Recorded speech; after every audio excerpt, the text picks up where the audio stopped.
એ વખતસિંહ મહારાજા જ્યારે બ્રહ્માનંદ સ્વામી લાડુદાનજી તરીકે ત્યાં ગયા, એમને ખૂબ સન્માન કરી, સોના રૂપાથી મઢી આપ્યા અને એને કહ્યું કે અમારા પ્રદેશમાં એક નવું તૂત નીકળ્યું, કળિયુગમાં ભગવાન હોય નહીં પણ ભગવાન થઈને પૂજાય છે.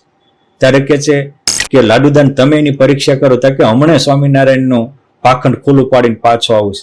એમ કરીને રાજ સુરક્ષા સાથે અને ઘોડેસવારો સાથે લાડુદાન ગઢપુરમાં આવ્યા અને એના સંકલ્પ હતા કે ભગવાન હોય તો મને ચરણારીમાં 16 ચિહ્ન દેખાડે, કાળા કામળા ઉપર બેઠા હોય, ગુલાબનો હાર પહેરાવે અને મારું આખું પેઢી નામ બોલી દેખાડે, એ પોતાનું જ નામ નહીં.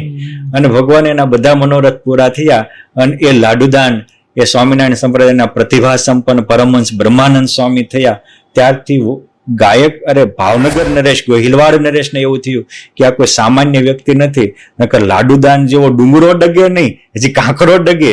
ત્યારથી એને સંબંધ બંધાણો તો વખતસિંહની ગાદીએ પછી વજયસિંહજી મહારાજ આવ્યા, એમને પણ ભગવાન સ્વામિનારાયણ ત્યાં દર્શન દેવા ગયા હતા અને ગોપીનાથજી મહારાજના આ મંદિર કાયદેસર હિન્દુ સંસ્કૃતિ અનુરૂપ શું એ લેખ પણ એના પુત્ર વજયસિંહજી મહારાજે કરી આપ્યો હતો.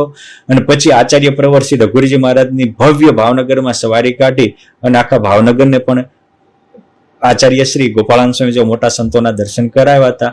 આ રીતે ભાવનગર નરેશ એની પેઢીઓ સુધી સત્સંગ સાથે એક પછી એક સ્ટેપ બાય સંકળાયેલા રહ્યા હતા.